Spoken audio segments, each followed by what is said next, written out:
Live, News 8 at 5 starts now.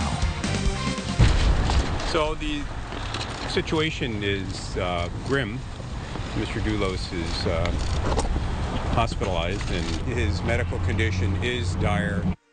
An emergency bond hearing today held without Fotis Dulos, the estranged husband of Jennifer Dulos, still in the hospital after apparently trying to kill himself. The judge raising bond for the accused murderer today. It was $6 million. That is now up to $6.5 million. Fotis Dulos is not in custody at this time in New York, but his attorneys say guards are posted there for his security. A judge ordered him to be rearrested if he is discharged from the hospital. Yeah, we have team coverage again tonight from the courtroom to the hospital, but we're going to start with News 8's Bob Wilson at Dulos' home in Farmington, where once again, Bob, there is police activity, right? A lot of police activity. About 45 minutes ago, state police came in, lights flashing, about a half a dozen team members. Go right to the video now and we'll show you about a half a dozen major crimes detectives coming into the scene here. They got out, they immediately went to the house, they started going around the back side of the house.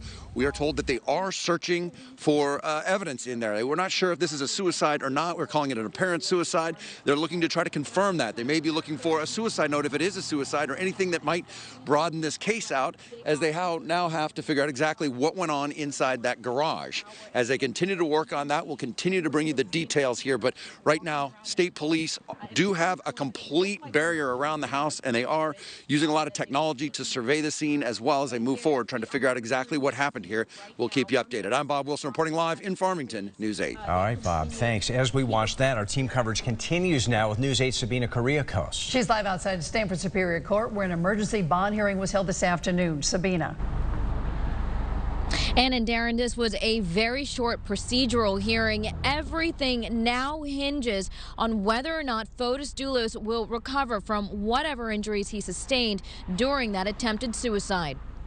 Dulos' bond was not revoked. The motion filed by the insurance company currently backing the $6 million is on hold to make sure Dulos' family will be able to see him more easily. That's also one of the reasons Fotis waived extradition from New York to Connecticut, again, if Dulos is ever able to make it back.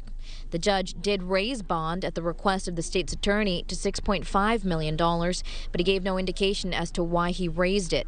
He also issued a rearrest order for Dulos. Attorney Kevin Smith tells me the rearrest order is basically to provide some assurance to the courts that Dulos will be returning to Connecticut if he recovers. In essence, today's discussions basically stops the clock on everything from bond to house arrest status until Dulos is recovered to the point where the legal process can proceed. If his bond were revoked, that would involve repercussions on an interstate basis, and he would have been in custody in New York. That would have limited the ability of his family to see him. By not being in custody, the hospital controls who gets to see him. If he were in custody, Department of Corrections persons would have been placed out the door. They would have made the rules. So we're trying to maintain access to him and his family at this very critical time. And Norm Fotis went on to say that they're still working to figure out who will make the medical decisions for Fotis Dulos as things progress. Coming up at 6, we're going to hear from a celebrity bail bondsman who Norm Fotis has brought in to ensure Fotis Dulos' freedom moving forward. We are live in Stanford. Sabina Correa-Coast, News 8. Darren and Ann, back to you. All right, thanks so much. Our team coverage continues now with News 8's Noelle Gardner. Yeah, she's live at the hospital in New York, where Fotis Dulos is being treated in a hyperbaric chamber. Noelle. And reportedly, he's being treated a few times a day. That's according to the hospital's website. Now, his attorney, Norm Fotis, says that there are guards inside the Jocobi Medical Center because apparently some reporters have tried to sneak in and get a glimpse of him. Now, he was flown here yesterday to receive treatments in a hyperbaric chamber. Fotis Dulos remains in critical condition tonight after authorities say he was found unresponsive inside his car in the garage of his Farmington home, suffering from carbon monoxide poisoning. According to the hospital's website, since 1983, Jocobi has treated more than 3,000 patients with carbon monoxide poisoning, more than any hospital in the country. Hyperbaric oxygen therapy is the fastest method of reversing potentially life-threatening effects of CO poisoning. Dulos' attorney, Norm Fotis, speaking to News 8 outside the courthouse today. Family members of his will arrive in New York from Greece tonight, and we will await word from physicians about what is reasonable to expect. Norm Pattis wouldn't comment on Dulos' medical condition, but says he is receiving great care here at the hospital. Reporting live tonight in the Bronx, Noelle Gardner, News 8. Of course, at the center of all this is Jennifer Dulos. She disappeared in May. News 8's LaSalle Blanks caught up with a friend of hers today for an exclusive interview. This memorial here for Jennifer Dulos keeps growing. Today we spoke exclusively with a woman who knew Jennifer Dulos and knows Fotis Dulos. And you can get a sense from our interview just how tough this whole ordeal has been for the people close to it. An emotional day for Beverly Solari, a family friend of Fotis and Jennifer Dulos. I've got such a mixed bag of emotions between hurt, anger, sorrow. Ultimately, my sorrow goes out to the children. They've lost their mom, and now they've potentially lost their dad. I came here today to pay my respects to Jennifer Dulos, as I was always hoping that we would have closure for her at the end of this investigation. Watching the court proceedings in this whole ordeal, Solari says she's disappointed in the state of Connecticut. As far as I know, $6 million bond, which they allotted to Fotis, was one of the highest amounts that the state of Connecticut has ever imposed. And to be quite honest with you, I feel like if they've imposed a $6 million bond, they have substantial evidence to hold him, which they didn't. They gave him the opportunity to bond out and actually attempt to take his life. Now everyone's waiting on pins and needles as to, will Jennifer get justice? I pray she does and have peace, and I pray for peace for Gloria Farber and those children. We also spoke with the woman who created this memorial for Jennifer Dulos. She told us off camera more people wanted to contribute to this, but were actually afraid to come here to do so. In Farmington, LaSalle Blanks, News 8. And we're learning more about the potential impact Fotis Dulos' health will have in his legal proceedings.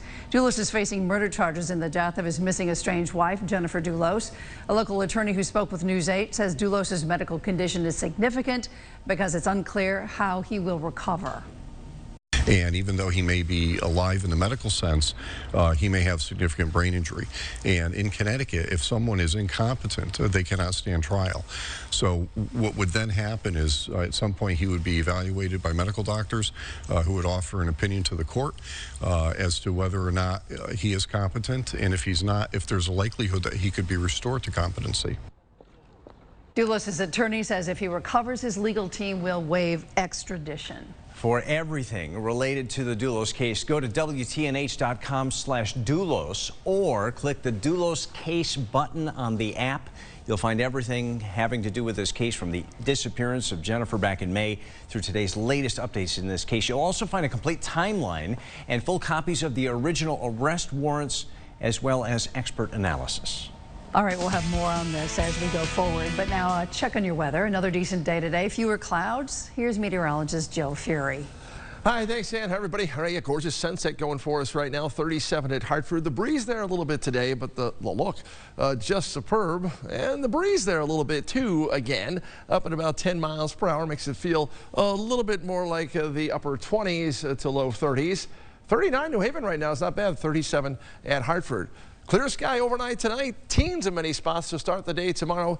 We're in the mid-30s at the shoreline tomorrow. Low mid-30s across the interior. Plenty of sunshine. How do we end January and start February? We'll talk about it in the 8-day forecast coming up.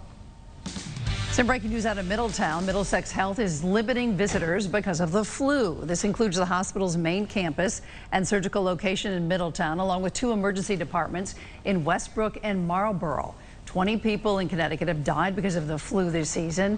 It is still considered to be widespread across the state. A grandfather and his 9-year-old grandson believed to be dead after a fire in Plainfield. It happened around 10 o'clock on Norwich Road. News 8's Tina Dittel talked to neighbors who got a knock on their door. He saw this elderly woman screaming that her house was on fire. That woman had come from the house across the street at 885 Norwich Road. The whole house was engulfed in flames. Lisa Gadoo's husband called 911. Because of the intense flames, firefighters could not get inside. The homeowner told firefighters she had been sleeping in a first-floor bedroom when she woke up. It was totally dark in the house and it was very hot, and there was black smoke, and she was able to exit out the back door. The woman's 83-year-old husband and 9-year-old grandson were sleeping upstairs and did not get out. We've watched the little boy grow up. We've seen him on his tractor with, on the tractor with his grandfather. Plainfield police, who are investigating their deaths, say the school department has been notified and is implementing its support system. We feel so horrible about it, and our prayers are with them and their family at this time. The home is owned by William and Elaine Gariepi. She showed me her hand, and her hand was all burned. The Gadoos have lived across the street for more than 20 years, and they say these folks were not only good neighbors, they were great neighbors. They were out snowblowing their own driveway, and they weren't even finished with their driveway. They come over and they were helping me. They also helped when Lisa Gadoo's car broke down. The fire marshal believes the fire may have started on the first floor. The cause is still unknown. This is a very bad time to try to get factual information from someone who has lost 2 loved ones. The fire marshal plans to wait to question her again. He doesn't know if the home had smoke detectors. In Plainfield, Tina Detel, News 8. New developments on the coronavirus as we wait for test results on a student at Yale. Also, more wrangling in the president's impeachment trial tonight. It's looking more likely that there will not be witnesses. And at 6, lawmakers introduce a gaming bill asking Governor Ned Lamont to negotiate with the Mashantucket Pequots and Mohegan tribes.